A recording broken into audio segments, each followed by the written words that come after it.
आज के इस क्लास में हम कोरल ड्रॉ स्टार्ट करने वाले हैं। कोरल ड्रॉ का आज का इंट्रोडक्शन है। मैं कोरल ड्रॉ का इंट्रोडक्शन दे देता हूँ। कोरल ड्रॉ में क्या है, सिंपली कोरल ड्रॉ स्टार्ट कैसे होता है। कोरल ड्रॉ एक ग्राफिक डिजाइनिंग सॉफ्टवेयर है। पहले तो खोल लेते हैं। खोलने का तरीका अलग है। कोरल ड्रॉ की स्पेलिंग आपने ये टाइप करनी है, कोरल COREL करना है, आपने याद रखना है जब भी स्टार्ट होगा DRW। ठीक है, ड्रॉ नहीं लिखना, DRW करना है और ये कोरल ड्रॉ स्टार्ट हो जाएगा। हम कोरल ड्रॉ 12 स्टार्ट कर रहे हैं। जब भी हम कोरल ड्रॉ स्टार्ट करते हैं सबसे पहले फ्रंट हमारे पास क्या आता है, न्यू। या आपने पहले से भी आपके पास फाइल्स बनाई हुई है तो ओपन कर सकते हो, अदरवाइज आपने फर्स्ट ऑफ ऑल न्यू लेना है। ये टैम्पलेट्स कुछ बने बनाए हैं, ये बताऊंगा मैं आपको। न्यू पे जाना है सबसे पहले। आपने न्यू जैसे ही प्रेस करोगे सबसे पहले आपके सामने फ्रंट पेज आ जाएगा। ये इसका पेपर है, ठीक है। ये आप यहाँ से पेपर्स बदल सकते हो, ये अलग अलग पेपर साइज आ रहे हैं। वेरी इंपॉर्टेंट, जब भी हम काम करते हैं तो हमें ये पता होना चाहिए कौन से पेपर पे है। कोरल ड्रॉ बेसिकली यूज़ किस लिए होता है, कोरल ड्रॉ यूज़ होता है ग्राफिक डिज़ाइनिंग के लिए। ग्राफिक्स क्या होते हैं, जैसे पैम्पलेट्स बनाने हैं आपने, और शादी के कार्ड्स बनते हैं इसके ऊपर।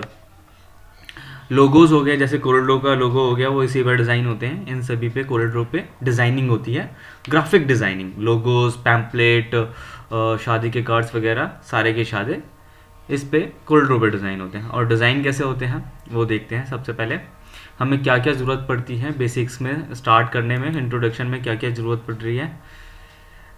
इसमें सबसे पहले तो आपको पता होना चाहिए कि मुझे कौन से पेपर लेना है। पेपर्स, किस पेपर पे आप काम कर रहे हो, वो पेपर यहाँ से सिलेक्ट कर लो। क्लिक करोगे, A4 शीट आ रही है मेरे पास, ये A4 शीट है। इसमें ये कुछ शेप्स दिए हुए हैं, मेरे पास 2 शेप्स हैं। ये रेक्टेंगल है, ये रेक्टेंगल ड्रॉ करना है आपने। इसी एरिया पे ही आपने जो भी काम करना है वो इसी एरिया के अंदर काम करना है। अब बाहर भी बेसिकली कर सकते हो, जो प्रिंट होगा वो इसी एरिया का। अगर जब हम प्रिंट निकालेंगे तो इसी एरिया का जो भी इसके ऊपर ऑब्जेक्ट होगा वही प्रिंट होगा, अदरवाइज नहीं प्रिंट होगा। ये 2 ऑब्जेक्ट हैं, सर्कल और रेक्टेंगल। अब जब भी हम कोई भी शेप ड्रॉ करेंगे उसकी प्रॉपर्टी जरूर ऊपर आ रही होगी। ये देखो, ये कौन से एक्सिस पे। एक्सिस क्या होते हैं ये ध्यान से देख लो। ये तो इसकी विड्थ है कि ये आप कितनी विड्थ रख रहे हो, 58 mm है। अगर मैं इसकी विड्थ अपने हिसाब से सेट करना चाहूँ तो अपने हिसाब से सेट भी कर सकता हूँ, ठीक है। मैं 5 कर देता हूँ तो 5 है, देखो सेट हो जाएगी। ऐसे अगर आप 100 कर दोगे अपने 100 हो जाएगी यहाँ से। ये देखो 100 हो गई।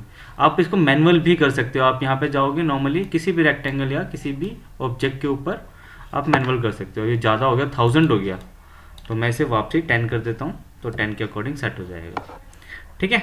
आपने क्या करना है, इसको अपने अकॉर्डिंग कर लेना है। ये देखो, जब भी मैं कोई ऑब्जेक्ट बना रहा हूँ, ऑब्जेक्ट बनाने पर ये डॉट्स आ रहे हैं, डॉट से छोटा बड़ा कर सकते हो, ठीक है।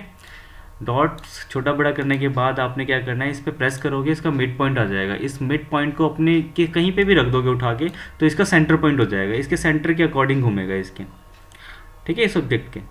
और इस ऑब्जेक्ट में अगर मुझे वापसी इसे सेंटर में रखना है तो सेंटर में क्लिक करो तो स्नैप लगा हुआ है, एकदम एग्जैक्ट आएगा, करेक्ट।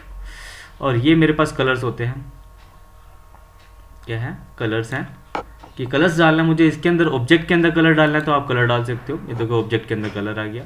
इसकी आउटलाइन पे कलर डालना है तो राइट क्लिक करना है, इस पर राइट क्लिक से इसके आउटलाइन पे कलर आ गया। अब आउटलाइन पे कलर आपको दिखाई नहीं दे रहा होगा तो मैं क्या करता हूँ, इसको थोड़ा सा बड़ा कर लेता हूँ और बड़ा करके भी दिखा देता हूँ आपको जूम करके। और इसकी आउटलाइन यहाँ पे आती है, इसकी आउटलाइन को आप बड़ा कर सकते हो यहाँ से अपने हिसाब से।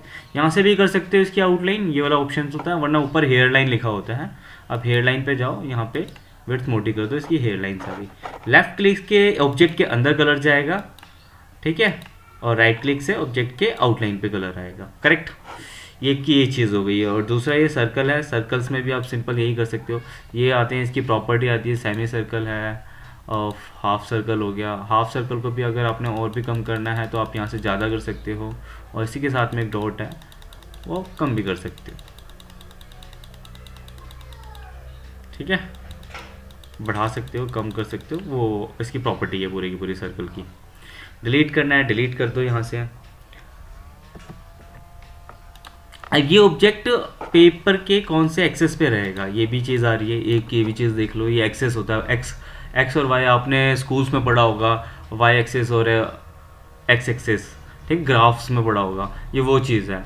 अगर मुझे कहाँ पे रखना है इसके अकॉर्डिंग आ रहा है, देखो 102 के ये एक्स एक्सिस का देख लो, एक्स एक्सिस कहाँ पे है, एक्स एक्सिस ये वाली चीज़ है और वाई एक्सिस ये वाली चीज़ है, तो वाई एक्सिस की जगह 169 पे दिखाया हुआ है, 169 पे ये ऑब्जेक्ट है। इस तरह से इसने नोट डाउन करा हुआ है। 102 एक्सिस पे दिखाया हुआ है, तो ये 102 पे एक्सिस दिखाया हुआ है इस तरह से।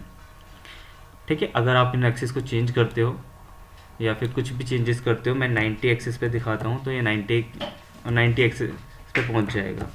ये देखो थोड़ा सा मूव कर रहा है, मूवमेंट है, पेज की लोकेशन बता रहा है बेसिकली। ये क्या बताएगा, पेज की लोकेशन। ठीक है, सेट करेगा। सेट करने के बाद आपने क्या करना है, आपको एक चीज़ ये पता लग गई, एक्स एक्सिस और वाई एक्सिस, और ये क्या है, इसकी ऑब्जेक्ट के साइज़ को बढ़ाएगा, ये लंबाई बढ़ाएगा, ये चौड़ाई बढ़ाएगा। और कलर्स डालने के लिए सिंपली आप इस ऑब्जेक्ट का इस्तेमाल कर सकते हो। इसकी आउटलाइन पे कलर डालने के लिए राइट क्लिक का इस्तेमाल कर सकते हो और डिलीट कर देते हैं मैं। और ये क्या है इसके नीचे, ये मैं रेक्टेंगल दोबारा ड्रॉ करता हूँ। इसमें एक ऑप्शन आता है शेप टूल। शेप टूल पे जैसे ही प्रेस करेंगे तो इस पर डॉट लग जाते हैं। इस शेप को अपने हिसाब से कस्टमाइज़ करने के लिए Ctrl+Q करते हैं, कन्वर्ट अ कर्व। ये आपको ऑप्शन इसमें भी मिल जाता है, कन्वर्ट अ कर्व में अरेंज के अंदर कन्वर्ट अ कर्व। जैसे आप इस पर प्रेस करते हो, इन ऑब्जेक्ट को अपने हिसाब से कन्वर्ट कर सकते हो। ये देखो अपने हिसाब से जैसे मर्जी मूव करो, सारे ऑब्जेक्ट ईजिली मूव हो जाएंगे। ये देखो करेक्ट। ठीक है, अपने अकॉर्डिंग ही मूव कर सकते हो ऑब्जेक्ट को। ठीक है, और ये इस पे गए आप अपने ऑब्जेक्ट को मूव करने के बाद इसमें कलर्स वगैरह करना है, कलर्स कर लो। हम इसके अंदर क्या क्या सीखेंगे, हम देखो इसके अंदर हमने क्या क्या सीखना है। सबसे पहले हमने शादी के कार्ड सीखने हैं और विजिटिंग कार्ड जो बने हुए होते हैं, जो आपके पास विजिटिंग कार्ड आते हैं वो कार्ड्स बनते हैं इसमें। और कार्टून डिज़ाइन होते हैं, जितने भी कार्टून डिज़ाइन, डोरेमोन्स वगैरह सब इसमें डिज़ाइन करते हैं हम। वो सारी चीज़ें डिज़ाइन करेंगे, डोरेमोन कैसे डिज़ाइन होगा और जितने भी कार्टून्स है ऑल ओवर वो सारे डिज़ाइन करेंगे। देखिए कि एक कार्टून डिज़ाइन करना बताऊँगा, आप इजीली बड़े आराम से सीख जाओगे सारे कार्टून कैसा डिज़ाइन करते हैं, कोई प्रॉब्लम नहीं है। ठीक है, और यहाँ पे कुछ शेप्स होती हैं, ये शेप्स आप प्रेस करोगे, जैसे आप इस पर प्रेस करते हो ये शेप्स ड्रॉ कर सकते हो। ये देखो एरोज वगैरह, और शेप की प्रॉपर्टी ऊपर आ जाती है, ध्यान देना। और इसमें क्या क्या प्रॉब्लम्स आती हैं वो देख लेते हैं। इसकी प्रॉपर्टीज़ जितनी भी हैं, ये कलर बॉक्स अगर नहीं आ रहा होता तो राइट क्लिक करके व्यू के अंदर जाना है और कलर पैटर्न के अंदर ये RGB कलर पे प्रेस करना है। अगर ये नहीं प्रेस होगा तो ये RGB कलर्स आ जाएंगे यहाँ पे हाइड व्यू के अंदर, कलर पैटर्न के अंदर। जो चीज़ हटानी है आप क्लिक करके हटा सकते हो, राइट क्लिक करोगे व्यू के अंदर जाओगे और कलर पैटर्न के अंदर ये RGB सारे कलर्स हट जाएंगे। लेके आने के लिए भी राइट क्लिक करोगे, व्यू के अंदर जाओगे और कलर पैटर्न के अंदर जाओगे और इसमें RGB कलर पे प्रेस कर दोगे, RGB कलर आ जाएंगे, रेड ग्रीन ब्लू, इनका इस्तेमाल करेंगे हम। करेक्ट, ये ऑब्जेक्ट को अपने हिसाब से मूव कर सकते हो। इनके डॉट से पकड़ना है, एक बेसिकली याद रखना आप कि इनके जितने भी ऑब्जेक्ट आ रहे हैं इन ऑब्जेक्ट को आप मूव करोगे इनकी लाइन से, अदरवाइज ये मूव प्रॉपर नहीं होंगे। इनके लाइन का ज़रूर ध्यान रखना कि लाइन से ही पकड़ना है, लाइन को ही करना है आपने मूव करने के लिए। मैं दो ऑब्जेक्ट ले लेता हूँ, सपोज एक रेक्टेंगल ले लिया है, दो तीन ऑब्जेक्ट तो हैं, और इसको आगे पीछे करने के लिए भी बता देता हूँ। और मूव करने के लिए सबसे पहले ये टूल है मूव टूल, इसे ज़रूर लेना। इसे प्रेस कर लिया और यहाँ पे अरेंज में आता है, देखो अरेंज करने के लिए अलाइनमेंट, डिस्ट्रीब्यूट, ऑर्डर आ रहा है। ये रहा ऑर्डर में, ये सारे के सारे back to front, front to back चला जाएगा इस ऑब्जेक्ट के। देखो इसमें कलर डाल देता हूँ, आपको दिखाई देगा। ये देखो, अगर मुझे इस ऑब्जेक्ट को पीछे भेजना है तो मैं अरेंज में जाऊँगा और सेंड टू बैक कर दूंगा, ये ऑर्डर पीछे चला गया।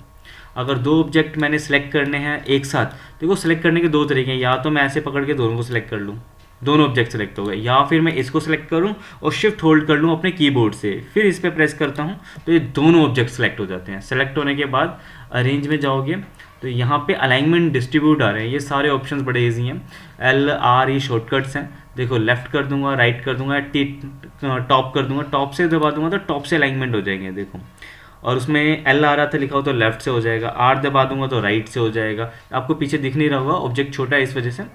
ठीक है, मैं आपको थोड़ा सा और ऑब्जेक्ट को बड़ा कर देता हूँ तो आपको समझ में आएगा। ये लो ऑब्जेक्ट बड़ा हो गया और दोनों ऑब्जेक्ट को सिलेक्ट कर लो साथ में। T दबा दोगे टॉप से, L दबा दोगे राइट से, R दबा दोगे राइट से, L दबा दोगे लेफ्ट से, ठीक है ना। B दबा दोगे बॉटम से। इस तरह से ये यूज़ हो जाएगा ये ऑब्जेक्टेड। सो कलर्स आपने डालने हैं, आपको ये सारी चीज़ें 3-4 चीज़ें सीखी मैंने। एक मूव टूल और शेप टूल का इस्तेमाल किस तरह से करना है, और ऑब्जेक्ट का ये 2 ऑब्जेक्टिव्स हैं हमारे पास, कलर कैसे डालने हैं आपने, और इसके अंदर हम क्या क्या चीज़ें कर सकते हैं। ये फर्स्ट क्लास थी आपकी, और इसके बाद मैं इसमें वर्किंग करके बताऊंगा, क्योंकि छोटी छोटी वीडियोस बताऊंगा, बड़ी वीडियोस में काफ़ी पजल हो जाता है और इंटरेस्ट ख़त्म हो जाता है। ठीक है, अगर इसकी आगे की आगे के सारे शेप्स और इसकी नॉलेज लेनी है तो चैनल को सब्सक्राइब जरूर कर लें, वरना आगे की वीडियोस नहीं मिलेंगी आपको। ठीक है, थैंक यू फॉर वॉचिंग।